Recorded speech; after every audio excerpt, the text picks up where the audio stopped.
कंचना जी, मैं महाभारत में कई बार ये बात बोली है, आज तो रिजल्ट का दिन है कि सारे विपक्षी नेताओं में सबसे एक्टिव इस चुनाव में तेजस्वी यादव रहे। कई रैलियां उन्होंने कल डाली, उनकी रैलियों में लोग भी आए, लेकिन वो वोट में तब्दील नहीं हुए। 4 सीटें आपको बिहार में मिल रही हैं, 4 सीटें, और उसमें जो सारण की सीट है वो आप हार रहे हैं। देखिए, हमें भी बहुत ज्यादा इस हिसाब नहीं है, लेकिन सिर्फ 4 ही सीट है, बल्कि आप 9 सीटों पर आ गए हैं। जब अभी मैं इलेक्शन कमीशन की साइट देखकर बता रही हूँ आपको, और हर सीट पर इक्वली, चाहे वो आरजेडी की सीट हो, चाहे कांग्रेस की सीट हो, सीपीआईएम की हो, सीपीआईएमएल की हो, सबकी सीटों पर तेजस्वी जी ने इक्वली रैलियां की थी, प्रचार किए थे। तो हम इसको टोटल इंडिया अलायंस में काउंट करें ना, और इसमें कोई गुरेज नहीं, हमें कहाँ हम 0 पर थे, और आप कह रही हैं कि आरजेडी 4 पर पहुंची है, तो हमारे पास तो कोई घाटा नहीं, हमें तो फायदा ही हुआ। घाटा हुआ है वो अपना देखे, लेकिन हम इससे बेहतर परफॉर्मेंस की उम्मीद करते थे, एक्सपेक्ट करते थे। लेकिन सच्चाई यह भी है कि अगर आप साइट पे इलेक्शन कमीशन की जाएंगी तो देखेंगे कि बहुत ही स्लो काउंटिंग हो रही है। जहां दोपहर 2 बजे तक 50% काउंट कर लेने की बात हो रही थी देश भर में, वहां बिहार में मात्र 27% वोटिंग की काउंट हुआ था। तो ये बहुत स्लो प्रोसेस क्यों हो रहा है? जिस सीटों पर हम आगे हैं वहां पर स्लो हो रहा है इलेक्शन। भाई कंचना जी, टू बी फेयर, आप देखिए जो आंकड़े इस वक्त स्क्रीन पर हैं, उसके बाद भी अगर आप लोग सवाल उठाएंगे तो फिर लगेगा कि ये तो शख्सियत का हिस्सा बन गया कि सवाल ही उठाते रहो। आप इंडिया गठबंधन 233 है स्क्रीन पर, इसके बाद भी आप सवाल उठाएंगे। ये प्रूव हो गया कि एग्जिट पोल्स में सही टैली नहीं आई इंडिया गठबंधन की, लेकिन उसके बावजूद भी आपके सवाल खत्म नहीं होते हैं। और मीसा भारती तो जीत रही है अपनी सीट, आपको तो खुश होना चाहिए। सवाल क्यों खत्म हो जाए? और सवाल भला खत्म होने क्यों चाहिए? पूरे इलेक्शन प्रोसेस में हमने देखा, पूरे इलेक्शन हमें कहीं भी लेवल प्लेइंग फील्ड नहीं दिया गया था, बावजूद इसके हमने फाइट किया। यूपी का हाल आप देख रही है, पूरे देश भर में हम जिस तरह से 235 पर आए, और हमें उम्मीद है कि इलेक्शन रिजल्ट पूरा जब डिक्लेयर होगा तो ये सीटें हमारी और भी बढ़ेंगी। बीजेपी और खासकर एनडीए जो है उसकी सीटें और भी डाउन जाएंगी। तो सवाल यहाँ पर खत्म नहीं होता। पूरे चुनाव प्रोसेस में एक चुनाव का जो वायलेशन हुआ, गाइडलाइन का जो वायलेशन हुआ, और हमने कंप्लेन लगातार करते रहे, और हर चीज के लिए हमें लड़ना पड़ा। चाहे वो इलेक्शन रैली में कुछ भी बोल देते हो, उनके कैंडिडेट कुछ भी बोल देते हो, उसके लिए हमें लड़ना। देखिए, मैंने फिर भी कहा, देखिए कंचना जी, मैंने पहले भी कहा, अनामिका, आज के दिन जो टैली है वो स्क्रीन पर है। जो बड़ी लीड्स हैं या फिर जहां जीत रहे हैं वो एक्सेप्ट करना होगा, वो बीजेपी को भी एक्सेप्ट करना होगा, क्योंकि सामने है। अगर समाजवादी पार्टी तीसरे नंबर की पार्टी उभर रही है तो बीजेपी के लिए यूपी में ये घाटा है, और उसको सोचना पड़ेगा कि ये घाटा क्यों है। शाजिया इल्मी जी हमारे साथ जुड़ गई हैं। शाजिया जी, जरा बता दीजिए, आप लोगों के लिए यूपी इस वक्त सबसे बड़ा कंसर्न बनकर उभर रहा है, जहां पर समाजवादी पार्टी ने आपको टॉपल ओवर कर दिया है। बिल्कुल यूपी के से जो नतीजे आए हैं, और रुझान से बढ़कर अब बाकायदा वो नतीजों में तब्दील हो रहे हैं, वाकई में इससे बहुत ही फिक्र की और चिंता का सबब है भाजपा के लिए। और मैं इस बात से बिल्कुल भी इधर उधर नहीं भागूंगी, और हम लोग को सोचना पड़ेगा। और हम लोग, देखिए, भाजपा ऐसी पार्टी है कि अगर हम लोग जीतते हैं, हारते हैं, पूरी जिम्मेदारी लेते हैं। सबसे पहले ना तो इलेक्शन कमीशन पर आक्षेप लगाते हैं, ना ईवीएम का रोना रोते हैं, हम लोग पूरी तरह से उसकी जिम्मेदारी लेते हैं। तो जहां हमने अच्छा किया है उसकी जिम्मेदारी लेते हैं, जहां हमसे और हम बेहतर कर सकते थे उसकी भी जिम्मेदारी हम लोग लेंगे।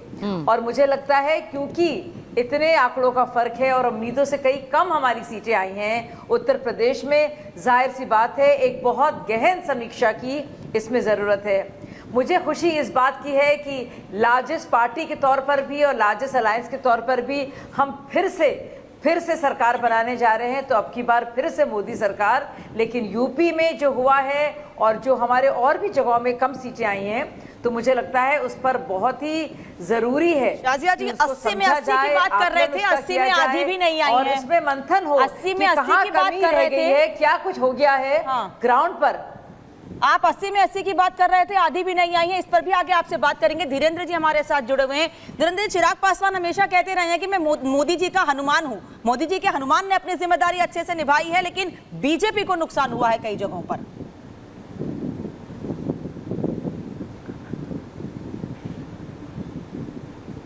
धीरेन्द्र जी को आवाज आ रही है? उनकी आवाज शायद नहीं आ रही हम तक। भारतीय जनता पार्टी के लोग, हाँ बोलिए बोलिए बोलिए धीरेन्द्र जी बोलिए। आवाज नहीं जा रही है हाँ, क्या? आ रही है धीरेन्द्र जी बोलिए।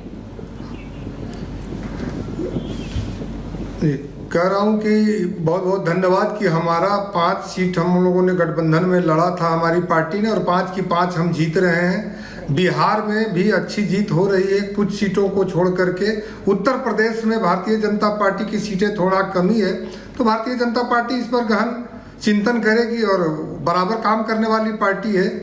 मैं इतना बताता हूं कि बिहार में घूम घूम कर, देश में घूम घूम कर हम लोगों ने कहा था कि मोदी जी को तीसरी बार प्रधानमंत्री बनाएंगे। जनता से हमने वादा किया था, जनता से सहयोग मांगा था, जनता ने हमें सहयोग दिया, हमारे गठबंधन को सहयोग दिया सुचित्रा जी। और आज हम 300 के करीब 290-92 जो टैली चल रहा है, तो हम जन आकांक्षाओं को पूरा करने के लिए अग्रसर हैं।